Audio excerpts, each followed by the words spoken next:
सारे दिशा निर्देश आप लोगों को मिल चुके हैं। अब अपन क्लास शुरू करते हैं जो आपका पाठ्यक्रम है। ठीक है, अभी पहली आपकी जो क्लास है वो हिंदी व्याकरण से है। आपको सिर्फ एकाग्रता के साथ सुनना है और एक एक बात समझनी है और नोट करनी है ना। पढ़ने की मानसिकता है, आया ना? काफी लोग पहले पढ़ भी चुके हैं, जाने पहचाने चेहरे भी हैं। हिंदी व्याकरण के आपसे 50 प्रश्न पूछे जाने हैं। एक एक करके अपन जितने भी आपके सिलेबस में टॉपिक दे रखे हैं उसकी विस्तार से चर्चा करेंगे। जितना व्याकरण के अंदर में बातें आपको चुनिंदा बातें बताऊंगा, क्योंकि आपका जो समय है, जो समय निर्धारित है, उस समय में अपन ने पूरा सिलेबस बांटा हुआ है। लेकिन जितना भी व्याकरण में आप पढ़ेंगे, इतना विश्वास रखना कि वो सारी चीज़ें आपको पेपर में देखने को मिलेगी। आपको कुछ नहीं करना है, सिर्फ एकाग्रता के साथ सुनना है और जो बात नहीं समझ में आए वो पूछनी है ना। हाँ में हाँ नहीं मिलाना है। जो भी नहीं समझ में आए आप कितने भी प्रश्न पूछ सकते हैं, पूर्ण रूप से स्वतंत्र हैं। पूछने में कहीं भी हिचकिचाना मत। और ऑब्जेक्टिव फॉर्मेट में आपके प्रश्न पूछे जाएंगे तो अपन जरूरत पड़ी वहाँ अपन सब्जेक्टिव की भी बात करेंगे और बाकी मैं ऑब्जेक्टिव तरीके भी बता दूंगा कि किस किस तरीके से प्रश्न आने हैं। लेकिन ये तय है कि व्याकरण में जो पढ़ाया जाएगा वही आएगा, क्योंकि हिंदी व्याकरण में नियम कभी कोई बदलते नहीं है। और आपके जो एग्जाम का स्तर है उसी पॉइंट ऑफ व्यू से मैं आपको पढ़ाऊंगा, क्योंकि व्याकरण रीट में भी आती है, सेकंड ग्रेड में भी आती है, फर्स्ट ग्रेड में भी आती है। तो हर जगह टॉपिक तो वही है, लेकिन स्तर हर जगह क्या है, बदलता रहता है। तो आपके जो पीटीटी का स्टैंडर्ड है वहां तक के जो जो प्रश्न बनने की संभावना होगी वो सारी बातें अपन देखेंगे। तो पहला जो अपन शुरू करते हैं, एक सामान्य सा प्रश्न है। जो विषय हम पढ़ रहे हैं, शुरुआत में सिर्फ अपन इस विषय के को जो नाम का मतलब है और इसका थोड़ा सा इस शब्द का परिचय जानेंगे। कौन सा विषय पढ़ रहे हैं आप लोग? हिंदी। ठीक है, अब आप मेरे को पहले ये बात बताएं कि हिंदी जो लिखा है वो शब्द है या नहीं है। कोई नई बात नहीं है, जो आप पढ़ रहे हो 12वीं तक जो पढ़ते आए हो वही चीजें आपको आगे भी पढ़नी है ना। और ये वाली बातें जो अभी आप पढ़ोगे ये केवल पीटीटी नहीं, कुछ चीजें जो हैं वो आपको आरएस मेंस में जो हिंदी ग्रामर का पेपर होता है वहां भी यही टॉपिक पूछे जाते हैं। थोड़ा सा स्तर बदल जाता है, लेकिन पृष्ठभूमि बेसिक बातें वो की वो ही रहती। तो जो आपने पढ़ा है और आप भविष्य में जो परीक्षाएं देंगे उस वो सारी चीजें अपन यहाँ डिस्कस कर रहे हैं। तो हिंदी को आप शब्द कह, ये जो आपके सामने मैंने लिखा है इसको आप शब्द कह सकते हैं या नहीं कह सकते? बोलो हाँ या ना, जवाब जरूर देना जैसा आप जानते हो। ये शब्द है या नहीं है, सिर्फ हाँ या ना में उत्तर दें, क्योंकि ये कोई बड़ी बात नहीं है ना, थोड़ी सामान्य सी चीजें अपन जान रहे हैं और इससे भी परीक्षा में प्रश्न बनते हैं। ऑब्जेक्टिव क्वेश्चन जो है वो हर एक पंक्ति से एक शब्द से घुमा फिरा के एग्जामिनर चाहे उतने प्रश्न बना सकता है। तो मेरा प्रश्न इतना सा है कि इसे आप शब्द कहोगे या नहीं कहोगे? तो क्या कहेंगे, हाँ या ना, शब्द है या नहीं है? बिल्कुल खुले दिमाग से बैठना, सरल तरीके से बैठना है ना, कोई ज़्यादा सीरियस होने की ज़रूरत नहीं है। बहुत सामान्य सी चीज़ें अपन पढ़ेंगे ना, मैं आपको टिप्स पे सारी चीज़ें याद करा दूंगा। आज आपको कुछ भी लग रहा हो, लेकिन आप 10-15 दिन जब पढ़ लेंगे तो आपको ये विश्वास हो जाएगा कि हिंदी व्याकरण में हम बहुत कुछ जानते हैं, है ना। उस स्तर पर मैं ले आऊँगा, उसकी चिंता आप नहीं करें, वो हमारी समस्या है ना। क्या कहेंगे, इसे शब्द कहेंगे या नहीं कहेंगे? तो कहेंगे। अब प्रश्न ये उठता है कि शब्द किसे कह सकते हैं, क्योंकि आप जो भी पढ़ोगे उसमें क्या आने, शब्द ही आने।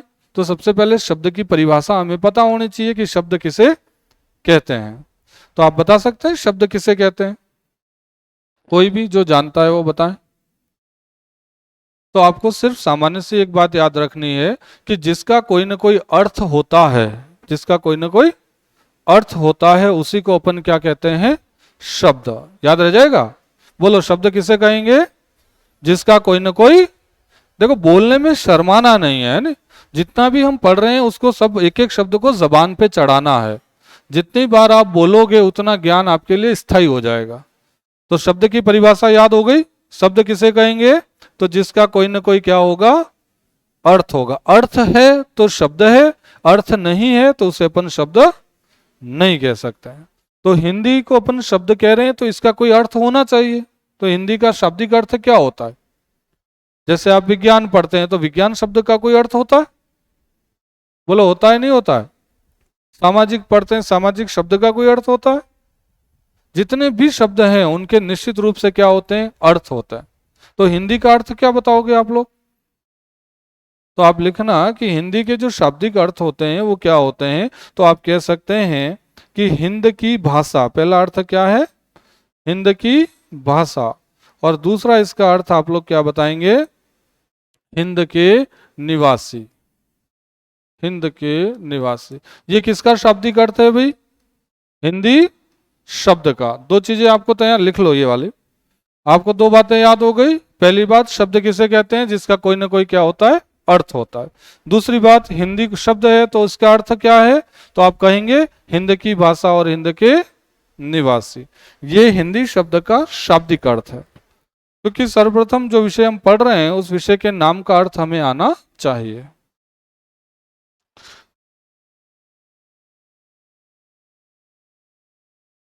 जितना भी आप अपने रजिस्टर में लिख रहे हैं वो सारी बातों का मीनिंग यानी अर्थ आपको पता होना चाहिए।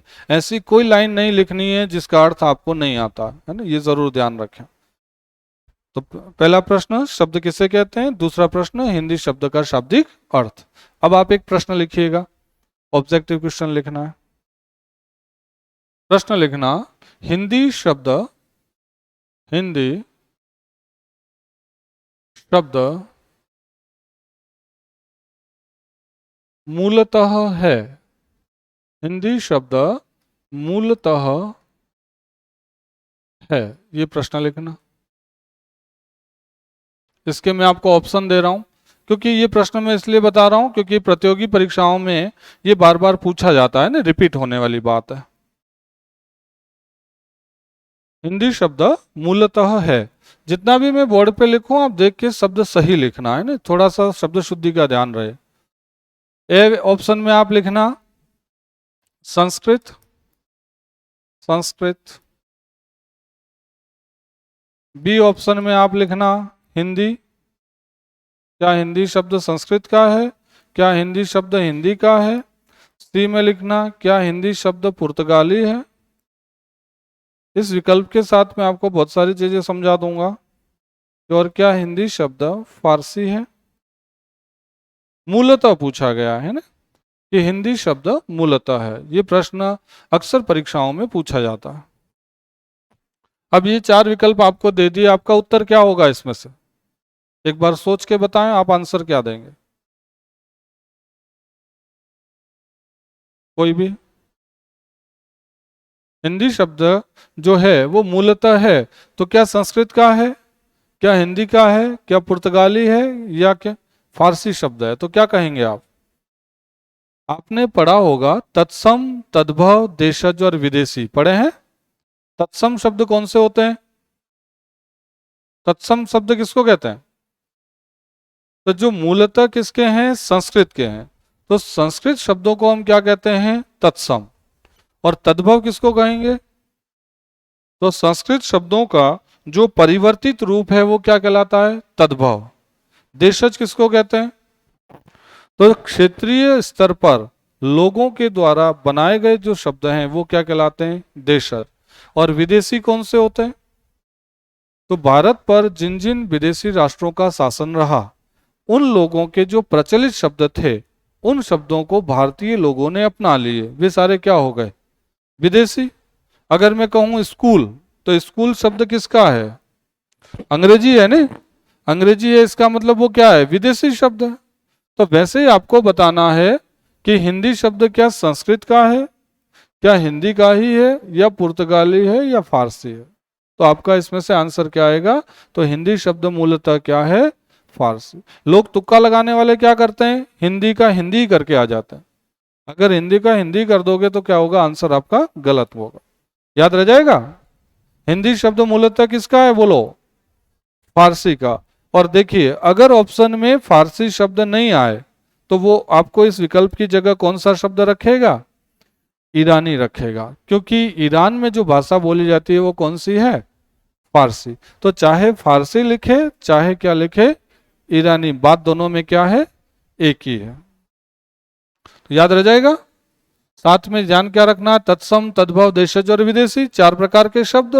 तत्सम किसे कहते हैं, तो संस्कृत शब्दों को तद्भव किसे कहेंगे? संस्कृत शब्दों का परिवर्तित रूप। देशज किसको कहेंगे? तो क्षेत्रीय स्तर पर लोगों ने अपनी सुविधा के लिए बनाए। और विदेशी किसे कहेंगे? तो बाहरी राष्ट्रों की जो शब्दावली है उसे भारतीय लोगों ने अपनाया, वे सब क्या हो गए? विदेशी। साथ में ये चार बातें भी आप अच्छे से याद रखिएगा। अगला प्रश्न देखते हैं। एक प्रश्न और लिखिएगा। भाषा की इकाइयां होती हैं, ये प्रश्न है। भाषा की इकाइयां होती हैं। क्या हुआ भाई, तो लिख नहीं रहा इतनी देर से? भाषा की इकाई, देखो एक एक प्रश्न बहुत महत्वपूर्ण है। मैं आपको ऐसा कोई कंटेंट या कोई फालतू की बात नहीं लिखवाऊंगा। सबसे कम जो लिखने का काम पड़ेगा आपका वो हिंदी में ही पड़ेगा, और जितना लिखवाऊंगा उसमें से जो प्रश्न बैठेंगे वो सबसे ज्यादा हिंदी के बैठने हैं। क्योंकि व्याकरण के अंदर कुछ भी परिवर्तन नहीं होता है, बस थोड़ा सा स्तर का ध्यान रखना होता है, और एक शब्द में दो नियम लागू होते हैं, वहां से सीधा प्रश्न बना दिया जाता है। तो बस वो सावधानियां सारी आपको रखनी है। प्रश्न है कि भाषा की इकाइयां होती हैं। ऑप्शन लिखिएगा। ऑप्शन ए में लिखना 5, ऑप्शन बी में लिखना 6, ऑप्शन सी में लिखना 7, और ऑप्शन डी में लिखना 3। ये चार विकल्प लिखे।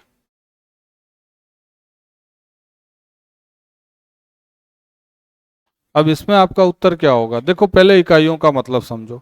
इकाई का मतलब अंग, यानी कोई भी चीज बनती है तो उसके क्या होते हैं? विभिन्न अंग होते हैं। जैसे मानव शरीर है तो हाथ, पांव, नाक, कान, ये हमारे सारे क्या हैं? अंग। इनसे मिलकर किसका निर्माण हुआ है? शरीर का। वैसे ही जो भाषा का निर्माण होता है तो भाषा के कितने अंग होते हैं? तो आपका उत्तर क्या होगा, ये प्रश्न पूछ लिया जाए तो? आज अपन बेसिक परिचय पढ़ रहे हैं हिंदी और भाषा शब्द का। जो एक पृष्ठभूमि है, नींव की बात है, वो जाननी जरूरी होती है। बताइए भाषा की इकाइयां कितनी होती है? कोई भी जो जानता है? क्या इतनों में से एक भी नहीं जानता है? आपने 12वीं तक पढ़ा होगा नहीं?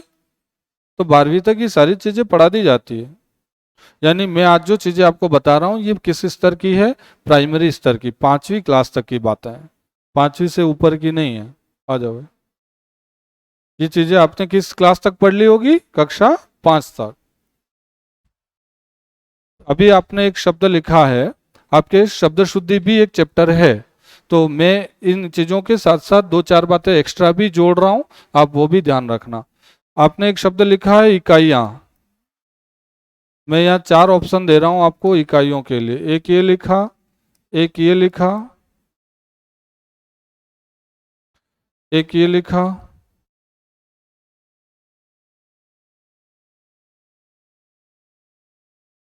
और एक ये लिखा। चारों में आपको अंतर नजर आना चाहिए। अंतर नजर आ रहा है? बोलो हाँ या ना। अगर मैं प्रश्न बना दूं कि निम्न में से शुद्ध शब्द बताइए, प्रश्न क्या है? निम्न में से शुद्ध शब्द बताइए। आपके सामने मैंने कितने विकल्प रखे हैं? 4। अब आपने अपने अपने रजिस्टर में जो लिखा है वो टिक लगाओ। ये तय है कि इस 4 में से कोई एक लिखा होगा, और किसी ने 5वां लिख दिया है तो उसको तो शत शत नमन, है ना? क्या करेंगे इसमें बताइए? कौन सा लिखा? चलो ए वाले कितने लोग हैं वे हाथ खड़ा करें, जिन्होंने ए लिखा, जो रजिस्टर में लिखा पूरा हाथ खड़ा करें, किसी का टूटा हुआ नहीं है ना? बी वाले कितने लोग हैं? सी वाले कितने लोग हैं? और डी वाले? चल अब इतने लोग बैठे हैं, सबने अलग अलग लिखा है ना? तो जिन लोगों ने ए ऑप्शन लिखा है वे सारे क्या हैं? सही या गलत? तो वो सारे हैं। जिन्होंने बी लिखा है वे सारे क्या हैं? तो वो सारे सही। सी लिखने वाले भी गलत हैं और डी लिखने वाले भी गलत। अब आप पहले सही लिख दें रजिस्टर में जो गलत लिखा है ना।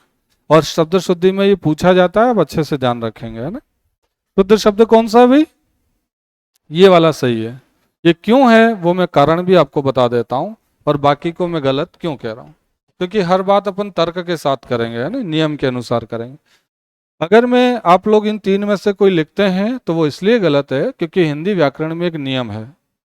नियम ये है कि कोई भी शब्द जब एक वचन में होता है और उसका अंतिम वर्ण दीर्घ होता है, दीर्घ यानी बड़ा, उसको अपन बहुवचन में जब चेंज करते हैं तो दीर्घ क्या होना चाहिए?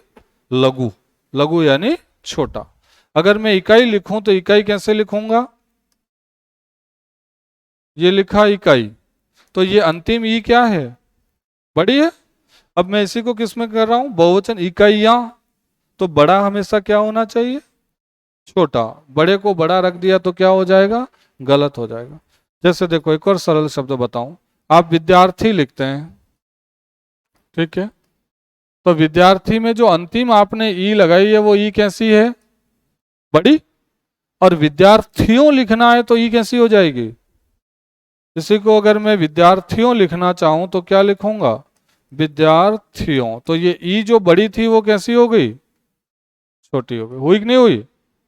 बात समझ में आ रही है? क्या याद रखना है? एक वचन में अंतिम वर्ण क्या होगा? दीर्घ। उसी को किस में चेंज करेंगे? बहुवचन। तो बड़ा हमेशा क्या हो जाएगा? छोटा। याद रह जाएगा? तो समझ गए यहां पे ये इकाइयां सही क्यों है। एक और शब्द बताता हूं, देखो आपको लगभग हर मेडिकल स्टोर के बाहर लिखा हुआ मिल जाएगा, है ना? और कैसा लिखा हुआ मिलता है ये आप जानते हैं। एक ये लिखा दवाइयाँ, एक ये लिखा दवाइयाँ। देखो शब्द शुद्धि आपको पूछी जाएगी, अब कौन सा सही करोगे? पहला या दूसरा? जोर से बोलो, पहला या दूसरा? दूसरा। पहला गलत है। क्यों है? क्योंकि दवाई लिखेंगे तो दवाई में ई कैसी आएगी? बड़ी। दवाई में अंतिम वर्ण ई कैसी होगी? बड़ी। और दवाई यहां लिखेंगे तो बड़ा कैसा हो जाएगा? छोटा हो जाएगा। अगर ये कहीं भी लिखते हैं तो ये क्या है? गलत है, ध्यान रखना। ये क्या है? सही। अब कहीं भी ऐसे शब्द आपको देखने को मिलते हैं, मेडिकल स्टोर वाला कुछ भी लिखता है तो अपने कोई लेना देना नहीं है ना, क्योंकि उसको कहीं कोई परीक्षा नहीं देनी है, लेकिन आपको परीक्षा देनी है। इसलिए जो व्याकरणिक नियम अनुसार मैं बता रहा हूं वही सही करके आना। आ रहा है? समझ में आ रहा है? देखो जो भी आपको बात समझ में नहीं आए आप पुनः बोलना, क्योंकि आप पहली बार पढ़ रहे हैं। अगर मेरे बोलने की स्पीड भी ज़्यादा हो तो भी बोलना, मैं और धीरे पढ़ा दूंगा, क्योंकि मेरे को नहीं पता कि आप लोगों को कैसे समझ में आएगा, है ना? तो मैं तो अपने तरीके से पढ़ा रहा हूँ, उसमें कोई भी परिवर्तन करना हो तो आप बोल सकते हैं। स्पीड ज़्यादा तो नहीं लग रही है? आ रही है? बातें समझ में आ रही है? कुल मिला के 1 घंटे में जितना पढ़ेंगे वो सारा आपको याद होना चाहिए। और ये डायलॉग बाजी, हंसाना, मस्ती मजाक ने वो मेरी क्लास में नहीं होगा। मैं सीधा आपको 1 घंटा खड़ा रहूंगा तो आपको कंटेंट की बात करूंगा, पॉइंट टू पॉइंट बात करेंगे, क्योंकि हर 1 मिनट आपके लिए क्या है? आपके भविष्य का निर्माण करेगा। तो ऐसा कोई मानसिकता मत रखना, सिर्फ पढ़ाई की मानसिकता रखना। और एक एक पंक्ति जो मैं बोल रहा हूँ या समझा रहा हूँ उससे प्रश्न आपसे पूछा जा सकता है। तो ये साथ में शब्द शुद्धि वाली जो बातें बताई है वो आप ध्यान रखेंगे। अब आ जाओ इस प्रश्न पे। तो भाषा की अब इकाइयां कितनी बताओगे? तो भाषा में आप आंसर कितना देंगे कि इकाइयां कितनी होती है? 5 होती है ना। अब 5 कौन कौन सी होती है, इनसे क्या क्या प्रश्न बन सकते हैं? देखो भाषा की इकाइयों को मोस्ट इंपोर्टेंट कर देना, एक प्रश्न बनने की पूरी संभावना रहेगी। प्रश्न कैसे बनेगा वो तरीका भी मैं बता दूंगा, है ना? तो आप लिखें भाषा की इकाइयां कह दें या अंग कह दें, एक ही बात है।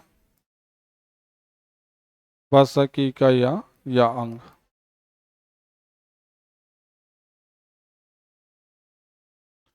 और भाषा की इकाइयां आपको कितनी बतानी है? तो 5 इकाइयां बतानी।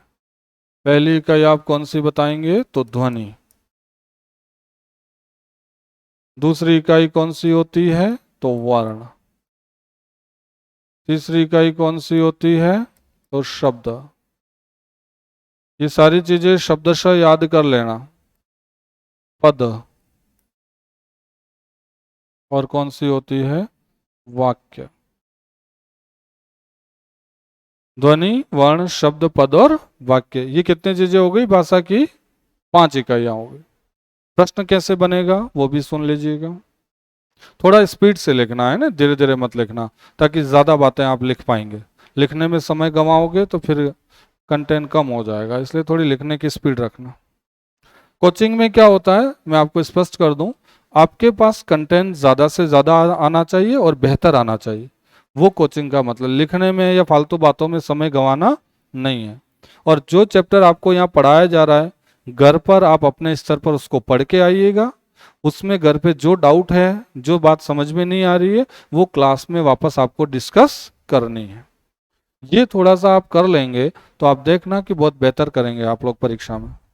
जो चैप्टर यहाँ पढ़ा रहे हैं आपको हम बता देंगे कि कल कौन सा टॉपिक चलेगा। आप अपने लेवल पर एक बार उसको घर पर पढ़ के आइए। फिर जो डाउट आ रहे हैं, जो प्रॉब्लम आ रही है, वो आप दूसरे दिन क्लास में हमसे डिस्कस कीजिएगा। कोई लाज शर्म करने की जरूरत नहीं है, पढ़ने आए, सीखने आए। जो बात नहीं समझ में आए वो आप पूछिएगा। तो भाषा, पहला क्वेश्चन क्या बनेगा, भाषा की इकाइयां कितनी होती है, 5, है ना। बिल्कुल दिमाग में बिठा देना आंकड़ा, भाषा की इकाइयां कितनी, 5। कौन कौन सी होती है, तो ध्वनि, वर्ण, शब्द, पद और वाक्य। अब ये चीजें कहाँ काम आएगी, तो प्रश्न ये बनाएगा कि निम्नलिखित में से भाषा की इकाई नहीं है, ध्यान से सुनना, नहीं है, और 4 विकल्प देगा, तो 3 तो इसमें से रखेगा, एक और कोई ऑप्शन रख देगा। तो नहीं में क्या हो जाएगा, जो भी अलग रखेगा। या प्रश्न क्या बनाएगा कि भाषा की इकाई निम्नलिखित में से है, तो 3 ऑप्शन कोई और रखेगा, एक ऑप्शन इसमें से रखेगा। आपसे संख्या भी पूछी जा सकती है नहीं का प्रश्न भी बनाया जा सकता है। अब इनके बारे में अंदर से कौन सी और बातें पूछ सकता है, तो वो एक एक कर अपन लिख लेते हैं। आप नीचे वापस पॉइंट डालिएगा, ध्वनि, ध्वनि, और ध्वनि में लिखिएगा आप मुख से निकलने वाली, मुख, मुख से निकलने वाली स्वतंत्र आवाज को ही ध्वनि कहते हैं। मुख से निकलने वाली स्वतंत्र आवाज को ही ध्वनि कहते हैं।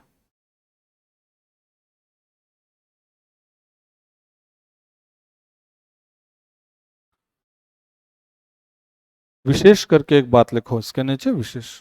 मैं आपको पूरे सिलेबस में कुछ बातें विशेष करके लिखवाऊंगा। आप लोगों को ये ध्यान रखना है कि कल अगर आपका पेपर है, तो आज शाम को आप जो रिवीजन करेंगे परीक्षा से ठीक एक दिन पहले, वो जितने भी मैं विशेष विशेष वाले पॉइंट लिखवाऊं, वो सारे पढ़ने हैं। अभी तो पूरा पढ़ेंगे, परीक्षा से एक दिन पहले जो रिवीजन होगा, वो सिर्फ कौन से बिंदुओं का करना है, विशेष वालों। क्योंकि जितनी बातें विशेष करके अपन लिखेंगे, उस लाइन से सीधा ऑब्जेक्टिव क्वेश्चन बनता है। तो विशेष करके लिखना, मौखिक दृष्टि से, मौखिक दृष्टि से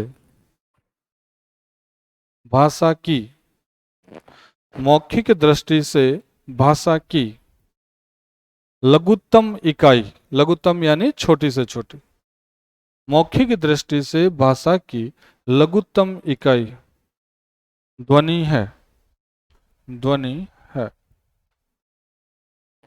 जहां मौखिक दृष्टि लिखा उसको अंडरलाइन कर देना। प्रश्न में बहुत सावधानी से प्रश्न को पढ़ना पड़ेगा आपको कि पूछना क्या चाह रहा है। मौखिक दृष्टि से पूछे तो आप क्या बताएंगे, ध्वनि। दूसरा लिखो वर्ण, वर्ण। बता सकते हैं आप वर्ण किसे कहेंगे, जो भी जानता है वो बताएं, वर्ण किसे कहते हैं। लिखिएगा, ऐसी ध्वनियां, ऐसी ध्वनियां जिन्हें, जिन्हें खंडों में विभाजित नहीं किया जा सकता, ऐसी ध्वनियां जिन्हें खंडों में विभाजित नहीं किया जा सकता। समझ गए, खंडों में विभाजित का मतलब जिसके टुकड़े नहीं होता है, खंडों में विभाजित नहीं किया जा सकता, उसे वर्ण कहते हैं, उसे वर्ण कहते हैं। विशेष करके लिखो, इसमें भी विशेष करके एक लाइन लिखना, लिखित दृष्टि से, लिखित दृष्टि से भाषा की, लिखित दृष्टि से भाषा की लघुत्तम इकाई, चाहे लघुत्तम लिखे चाहे छोटी से छोटी लिखे, एक ही बात है। लिखित दृष्टि से भाषा की लघुत्तम इकाई वर्ण है, वर्ण है। ठीक है, यहां पे लिखित शब्द को अंडरलाइन कर दो। ऊपर मौखिक ध्यान रखना, यहां लिखित ध्यान रखना। अगला लिखो, तीसरा शब्द।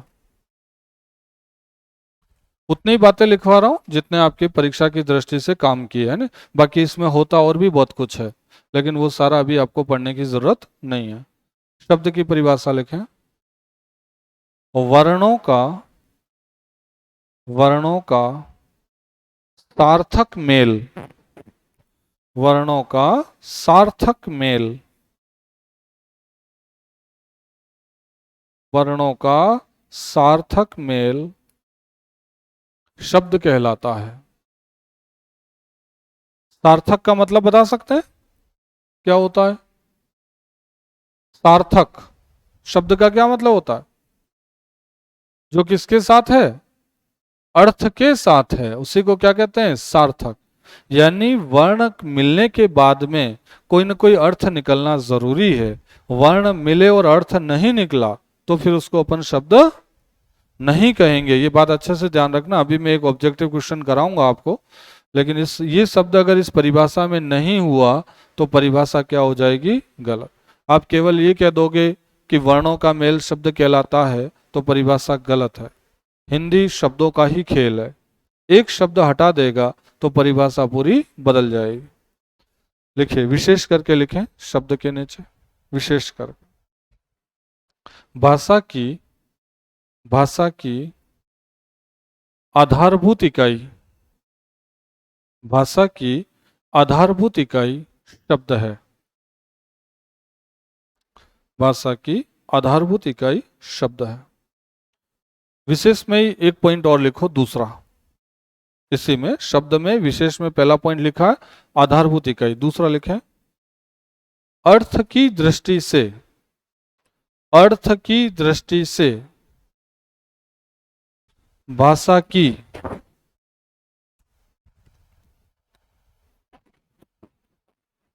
अर्थ की दृष्टि से भाषा की छोटी से छोटी इकाई, छोटी से छोटी इकाई शब्द है, शब्द है। जो अर्थ की दृष्टि लिखा उसको अंडरलाइन कर दो। देखो यहां पे बिल्कुल कंफ्यूज मत होना, मैं एक बार पुनः रिपीट कर रहा हूं, शांति से सुन लेना। आपसे अगर ये पूछा जाए कि मौखिक दृष्टि से भाषा की छोटी इकाई कौन सी है तो क्या कहोगे? ध्वनि। लिखित दृष्टि से भाषा की छोटी इकाई पूछे तो क्या कहेंगे? वर्ण। और अगर लिखित और मौखिक शब्द का प्रयोग नहीं करता है, केवल क्वेश्चन ये बना दे कि भाषा की छोटी से छोटी इकाई बताइए, तो आपको उत्तर देना है वर्ण। मौखिक लिखित लिखता है तो अलग अलग देने, मौखिक लिखित प्रश्न में नहीं है तो आपका आंसर क्या आएगा? वर्ण, छोटी इकाई। लेकिन प्रश्न की भाषा ये हो कि अर्थ की दृष्टि से भाषा की छोटी इकाई बताइए, अर्थ की दृष्टि से, तो आपका उत्तर क्या होगा? शब्द। कोई कंफ्यूजन तो नहीं है? तीनों बातें समझ में आ गई? इसलिए प्रश्न को ढंग से पढ़ना कि वो प्रश्न क्या पूछना चाह रहा है। प्रश्न एक जैसा लगेगा लेकिन तीनों के उत्तर क्या होंगे? अलग अलग होंगे। अगली बात लिखिएगा, पद। आप में से कोई बता सकता है पद किसे कहते हैं? पद किसे कहेंगे? क्योंकि आप लोग जब समास पढ़ेंगे तो समास में किसकी भूमिका आएगी? पद की। बता सकते हैं पद किसे कहेंगे? लिखो, परिभाषा लिखो। क्या अभी तक मैंने जितना बोला ऐसे शब्द आपने पहले कभी सुने नहीं सुने? कितने लोग ऐसे हैं जिन्होंने, कोई बात नहीं, नहीं सुने तो भी कोई बात नहीं, अभी तो सुन ही लिए, लेकिन कितने लोग ऐसे हैं जिसने आज से पहले इसमें से कुछ भी नहीं सुन रखा है? ऐसे कोई है क्या? वो हाथ खड़े करें। सबने सुन रखा है? तो बताओ पद किसे कहते हैं? सुना है तो बताओ पद किसे कहते हैं, बोलो। क्योंकि 10वीं 12वीं तक भी तो ग्रामर है आपके। कक्षा 12 हिंदी अनिवार्य में पद परिचय टॉपिक नहीं है क्या? कितने लोगों ने 12वीं पास की आप में से? किसी ने नहीं? 12वीं पास नहीं की होती तो यहाँ क्यों आते? 12वीं तो पास की है ना।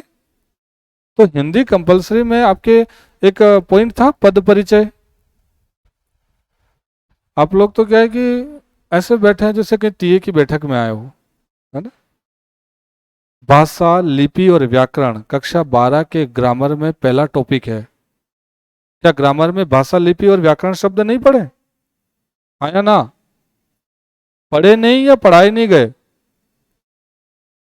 क्योंकि दोषारोपण तो अपन बढ़िया कर लेते हैं, इसलिए मैंने दूसरी लाइन बोली ताकि अपने ऊपर आए नहीं, पढ़ाए नहीं, बात ही खत्म, है ना? तो भाषा, लिपि और व्याकरण कक्षा 12 के ग्रामर में पहला टॉपिक है और पद परिचय भी है, क्योंकि मैं कक्षा 11 से लेके एमए और कंपटीशन तक को पढ़ाता हूँ, है ना। इसलिए मेरे को पता है 11वीं का सिलेबस क्या है, 12वीं का क्या है, और स्नातक स्तर का क्या है, और एमए का क्या है। तो आप लोग पढ़ के आए, उसी उन्हीं चीज़ों की मैं बात कर रहा हूँ। लेकिन हो सकता है आपने इन चीज़ों को ढंग से नहीं पढ़ा है। तो पद की परिभाषा लिखो कि पद किसे कहता है। पद की परिभाषा लिखना। सामान्यतः, सामान्यतः आप लोगों को तो अच्छी तरह से सिलेबस भी याद नहीं है, मेरे को ही लग रहा है 12वीं का। बोलो कितने लोगों को पता है कि 12वीं के ग्रामर में मैंने जो पॉइंट बोले वो है? हाथ खड़े कराएं जिसको पता है वो। ठीक। अभी मैंने कॉलेज के अंदर प्रत्येक वर्ष के प्रत्येक पेपर का सिलेबस का व्याख्यात्मक वीडियो बनाया है, व्याख्यात्मक, ताकि फर्स्ट ईयर में आने वाले बच्चे को ये पता लगे कि हमारे सिलेबस में क्या क्या है और हमें क्या क्या कैसे पढ़ना है। क्योंकि समस्या ये है कि आप लोग पढ़ तो लेते हैं साल भर, लेकिन सिलेबस आपको पता नहीं होता है ना। तो पहले क्या जानना जरूरी होता है, इसलिए आपको ये भी एक पेज दिया है नहीं, इस एक पेज का पहले वीडियो भी बना रखा है, ताकि आप आने से पहले ये समझ पाएं कि पीटीटी का पाठ्यक्रम क्या है और हमें क्या पढ़ना है। क्योंकि कोई भी काम करते हैं तो पहले एक प्लानिंग तो करनी पड़ती है ना कि हम इस काम को कैसे करेंगे। तो आप कोचिंग में एंटर हुए हैं तो इससे पहले आपको पता होना चाहिए कि हमें क्या पढ़ना है और कैसे पढ़ना है ना। ये चीजें तो आनी चाहिए। तो पद की परिभाषा लिखिए। सामान्यतः शब्द को ही पद कहते हैं। सामान्यतः शब्द को ही पद कहते हैं। शब्द को ही पद कहते हैं। जब जब किसी शब्द का प्रयोग, किसी शब्द का प्रयोग किसी वाक्य में कर दिया जाता है, किसी शब्द का प्रयोग किसी वाक्य में कर दिया जाता है, तो वह पद कहलाता है। तो वह पद कहलाता है। एक बार लाइन पढ़ के देखो, समझ में आई नहीं आई?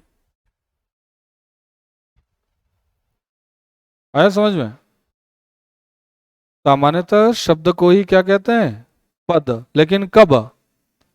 जब शब्द का प्रयोग किसी वाक्य में कर दिया जाता है। एक और परिभाषा है इसकी दूसरी, आप ये भी कह सकते हैं कि विभक्ति युक्त शब्दों को पद कहते हैं, तो भी सही है। विभक्ति से मेरा आशय कारक चिन्हों से है। आपने पढ़ा होगा एक जमाने में कि कर्ता ने कर्म को करण से, है ना। वो युग बदल गया ये बात अलग है ना, लेकिन पढ़ा तो है। वो ने, को, से, ये सब क्या है? विभक्तियां। इन विभक्तियों के साथ कोई शब्द आता है तो वही क्या कहलाता है? पद कहलाता है। तो देखो, जो बात आपने लिखी है उसका एक मैं उदाहरण बताता हूं। अगर मैं ये कहूं कि यहां मैंने लिखा है कृष्ण, और अगर मैं लिखूं कि कृष्ण ने कंस का क्या किया बताओ? वध किया।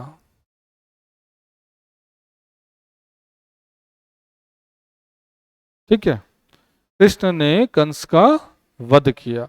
अब मैंने ये जो बात आपके सामने लिखी है कृष्ण ने, और एक मैंने यहां लिखा है कृष्ण। आप बताओ पहला जो कृष्ण है वो क्या है?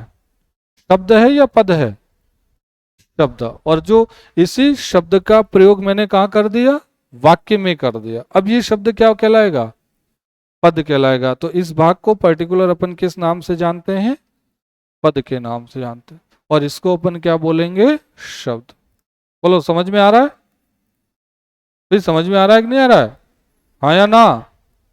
ठीक है, थोड़ा सा तो बोलो ताकि मुझे लगे कि जीवित अवस्था में है ना। दे दो, तो लिख लो इसको, जैसे करके एक एग्जांपल लिख दो पद का, दोनों बातें लिख दो, है ना, परिभाषा लिख दी, जैसे करके लिख दो। देखो मैंने पहले ही कहा शर्माना नहीं है, पढ़ाई में कोई शर्म नहीं होती है ना। जो बातें पूछी जाएं या आप जितना जानते हो उतना आप बोलिएगा। आप बोलेंगे नहीं तो हमें आपके स्तर का पता नहीं लगेगा, है ना, कि क्या आपको समझ में आ रहा है नहीं आ रहा, आप कितना जानते हैं नहीं जानते हैं। आप जवाब दोगे तभी तो हम अनुमान लगा पाएंगे कि हमें कितनी गहराई तक बात करनी है।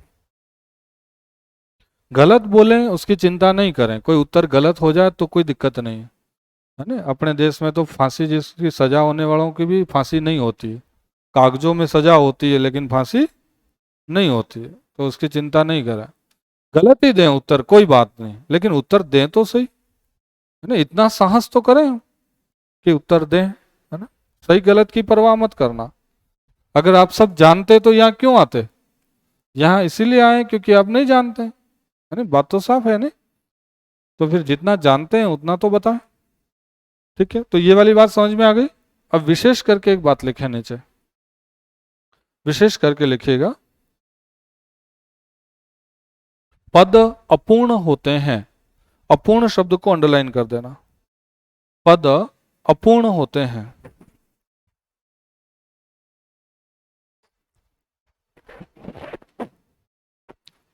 ये प्रश्न पहले महिला सुपरवाइजर में पूछा गया है कि पद और वाक्य में अंतर बताइए।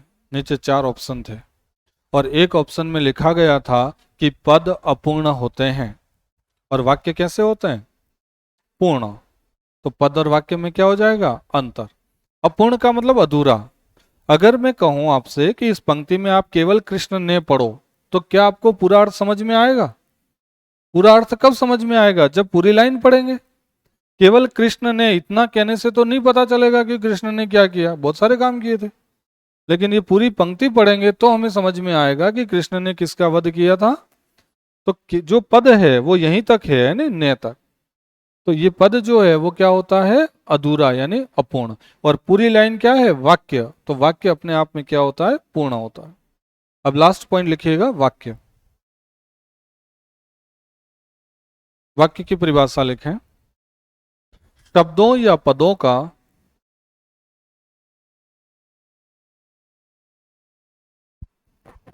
शब्दों या पदों का ऐसा सार्थक समूह, ऐसा सार्थक समूह जिससे जिससे एक पूर्ण अर्थ का बोध हो, एक पूर्ण अर्थ का बोध हो,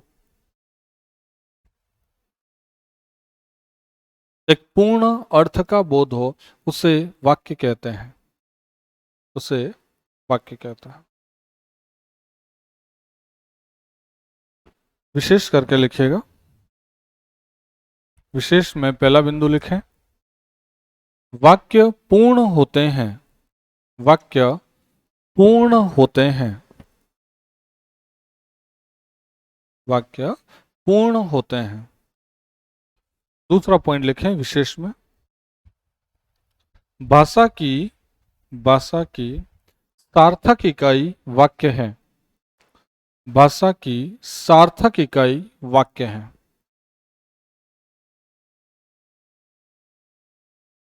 तीसरा बिंदु लिखें विशेष में, थर्ड पॉइंट, अर्थ की दृष्टि से, अर्थ की दृष्टि से भाषा की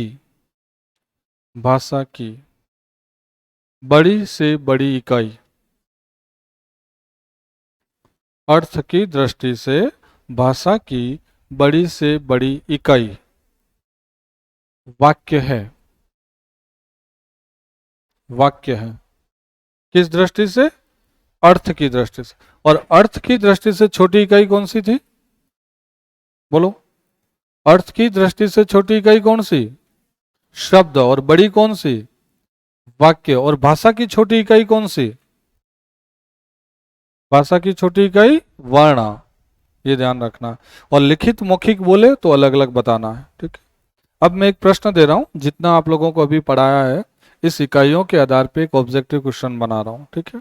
उसका जवाब आपको देना है। एक बार पढ़ लो भाषा की इकाइयां, फिर मैं जो प्रश्न दे रहा हूं उसका आप आंसर देंगे।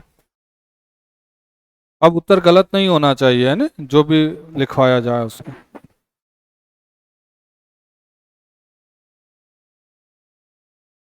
केवल इकाइयां इकाइयां पढ़ लो।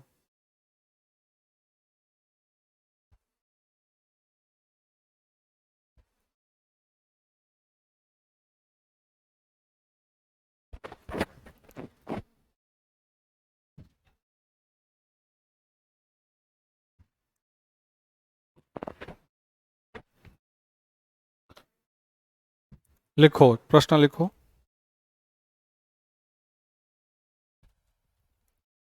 निम्नलिखित में से, प्रश्न लिखना है, निम्नलिखित में से असत्य कथन बताइए। निम्नलिखित में से असत्य कथन बताइए। कैसा कथन बताना है? असत्य। निम्नलिखित में से असत्य कथन बताइए। असत्य मतलब समझ गए? गलत बताना है। ऑप्शन ए लिखें। ऑप्शन ए, भाषा की, भाषा की लघुत्तम इकाई, भाषा की लघुत्तम इकाई वर्ण है, वर्ण है। जबकि विकल्प बड़े हो जाएं कोई चिंता नहीं है ना। जबकि अर्थ की दृष्टि से, अर्थ की दृष्टि से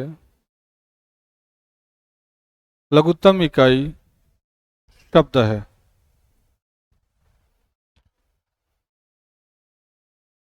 अर्थ की दृष्टि से लघुत्तम इकाई शब्द है। ये विकल्प ए था। ऑप्शन बी में लिखें। एकाधिक, एक शब्द लिखना, एकाधिक, एकाधिक वर्णों का मेल, एकाधिक वर्णों का मेल शब्द कहलाता है। एकाधिक वर्णों का मेल शब्द कहलाता है। ऑप्शन सी में लिखें। ऑप्शन सी, पद, पद अपूर्ण, अपूर्ण और वाक्य पूर्ण होते हैं। पद अपूर्ण और वाक्य पूर्ण होते हैं।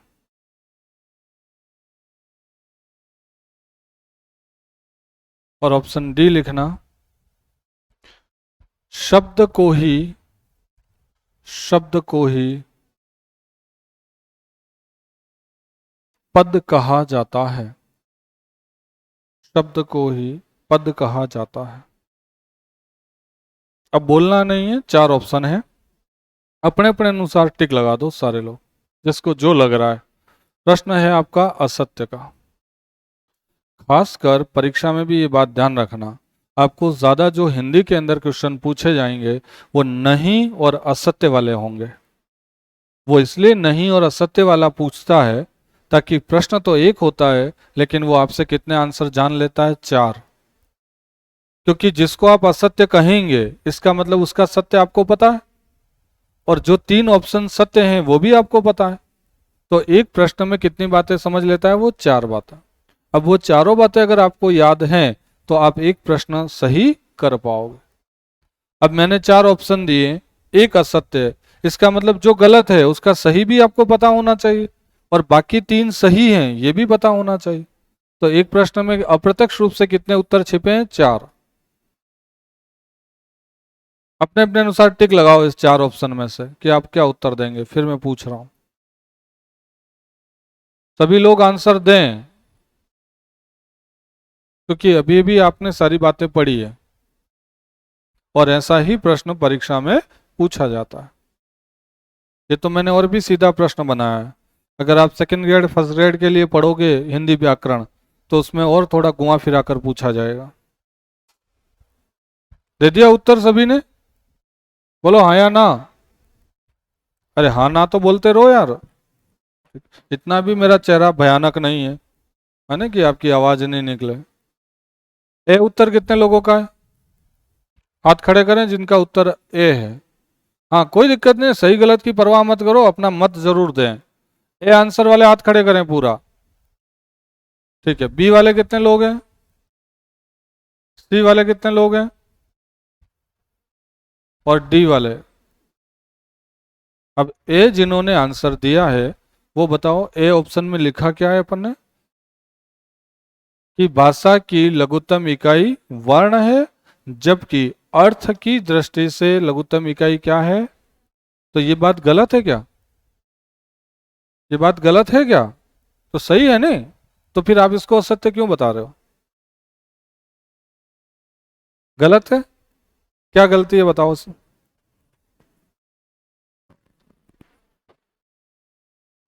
बाकी सब आधे सत्य हैं और ये पूरा सत्य है, ये गलत है। इसमें क्या गलत लग रहा है बताइए?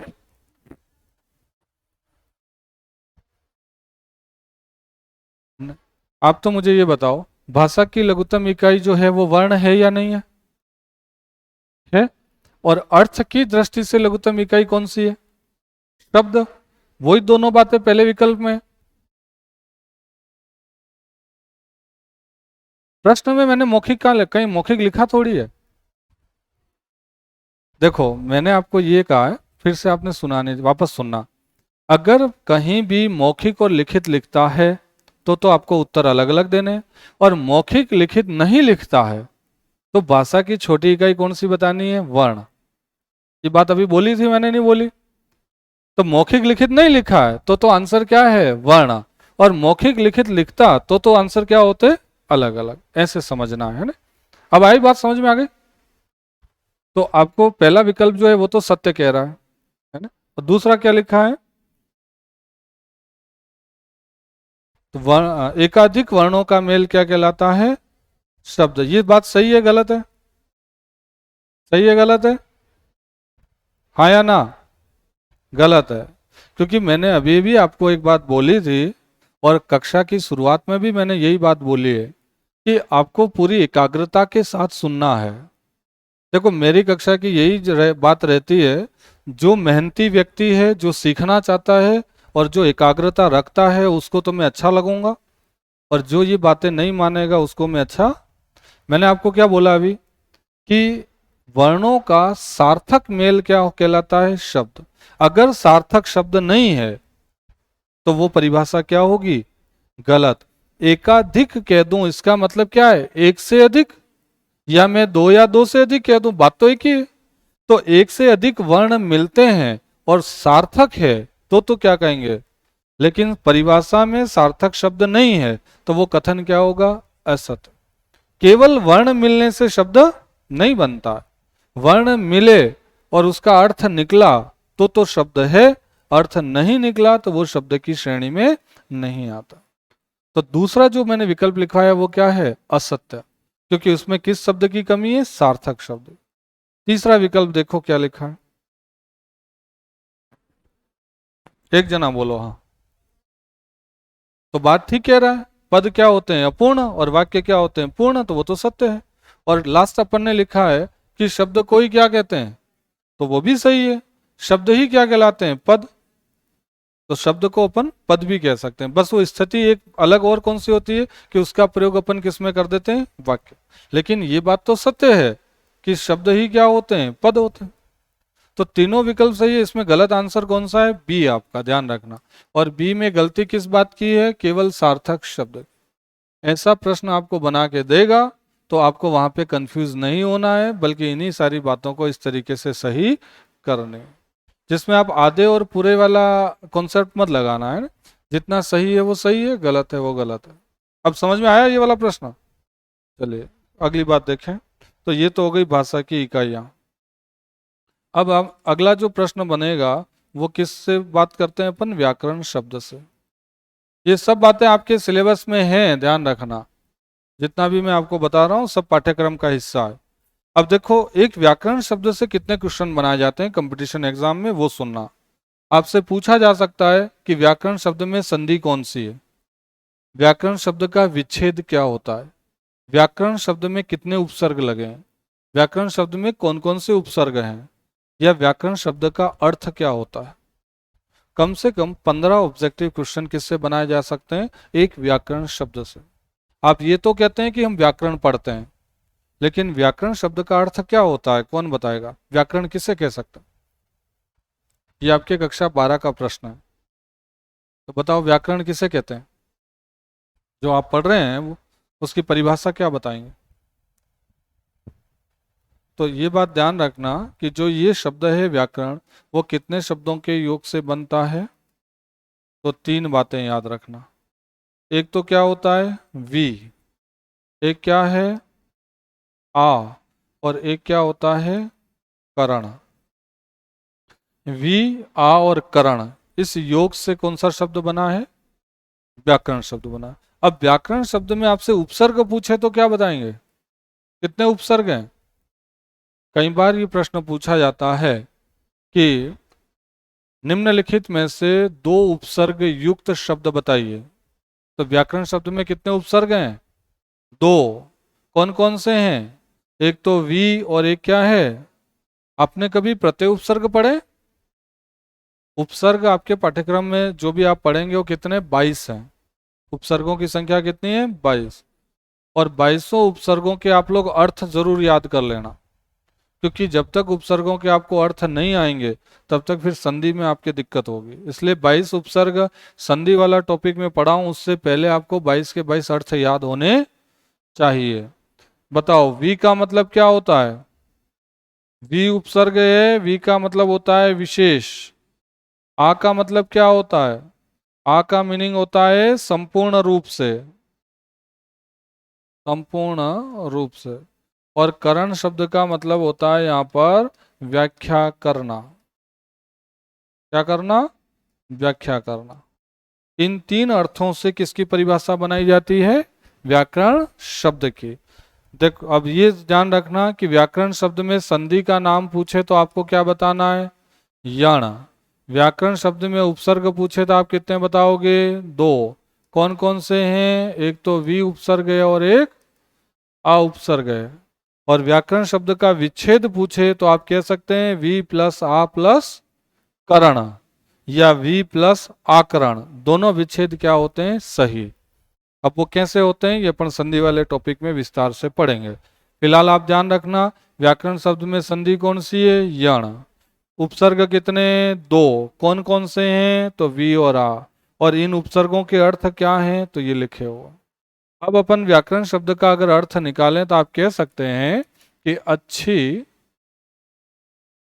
या भली प्रकार समझाना। अच्छी या भली प्रकार समझाना। जो हमें बेहतर तरीके से समझाने का काम करता है वही क्या कहलाता है?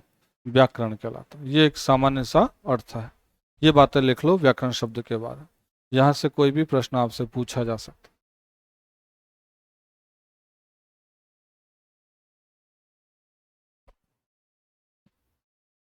लिख लिया भाई?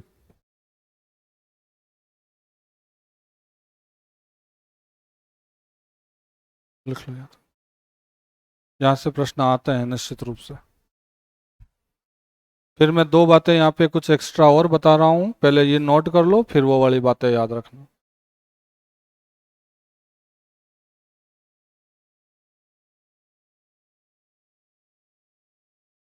लिख लिया? अब देखो एक पहचान बता रहा हूँ मैं यण संधि की। यण संधि पहचानने का एक सीधा सा तरीका, संधियों में कोई सूत्र रटने की जरूरत नहीं है ना। अपन सीधा शब्द देखें और पता लगा सकते हैं किसमें कौन सी संधि।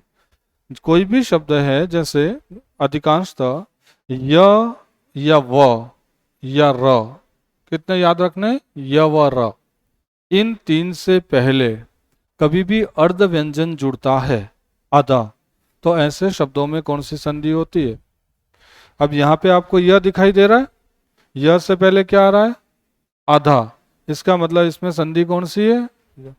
जैसे अगर मैं कहूं व्यवहार, तो व्यवहार में कौन सी संधि करोगे, क्योंकि यह से पहले क्या आ गया, आधा। अगर मैं लिखूं अन्वय, तो अन्वय में कौन सी संधि होगी, यण, क्योंकि ये व से पहले क्या आ रहा है, आधा। तो य व र से पहले किसी भी शब्द में अर्ध व्यंजन जुड़ता है तो उसमें संधि कौन सी होती है, यण संधि होती है, ये बात याद रखना। बस ये लास्ट के साथ नहीं होना चाहिए, अंतिम वर्ण के साथ नहीं होना चाहिए, चाहे फर्स्ट के साथ हो, सेकंड के साथ हो या थर्ड के साथ हो, अंतिम वर्ण से पहले नहीं होना चाहिए, चाहे शुरुआत में हो या मध्य में हो।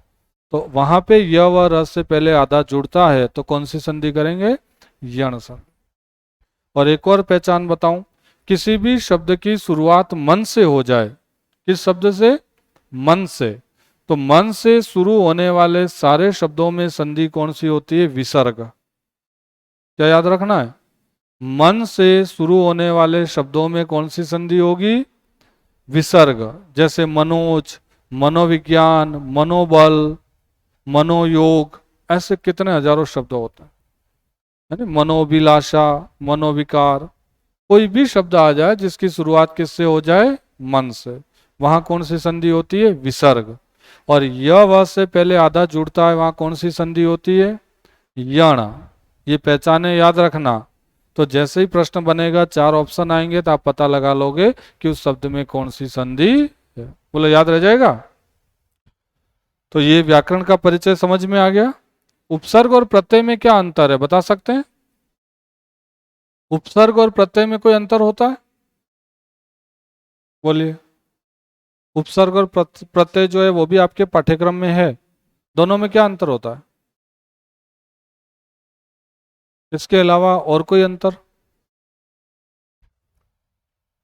प्रश्न आ जाए कि उपसर्ग और प्रत्यय के संबंध में असत्य कथन बताएं, तो वो सारी विशेषताएं रखेगा, उसमें आपको अंतर बताना पड़ेगा। तो सिर्फ इतना सा याद रखना है, उपसर्गों के शाब्दिक अर्थ होते हैं और प्रत्ययों के शाब्दिक अर्थ नहीं होते। 22 उपसर्ग हैं तो 22 उपसर्गों के क्या होंगे, अर्थ, लेकिन प्रत्यय का कभी कोई अर्थ नहीं होता है। बोलो यहां तक बात समझ में आ गई। अब आपको मैं 5 मिनट दे रहा हूं, अभी अपन ने 1 घंटे में जितना पढ़ा है आप एक बार वापस पढ़ लें, फिर रजिस्टर बंद कर दें। मैं सारी चीजें एक बार आपको वापस याद करा देता हूं कि अपन ने क्या क्या पढ़ा, है ना। एक बार पढ़ लें और रजिस्टर बंद कर दें। और आज की क्लास से कम 2 प्रश्न, कम से कम बता रहा हूं 2 प्रश्न प्रतियोगी परीक्षाओं में पूछे जाते हैं। ज्यादा भी आ सकते हैं लेकिन कम से कम 2 तो यहाँ से आते ही हैं।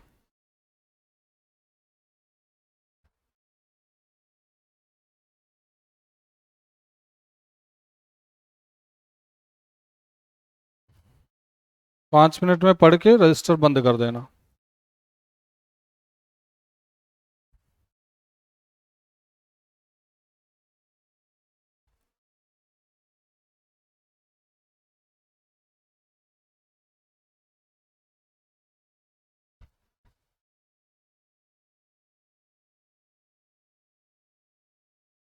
पढ़ लो पढ़ लो।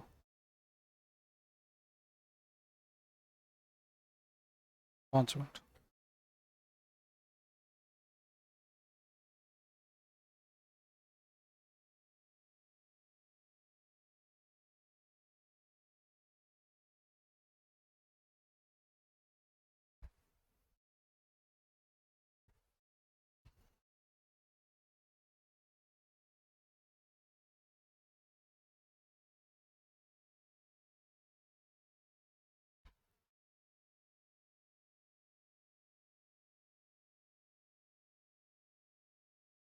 पढ़ लिया।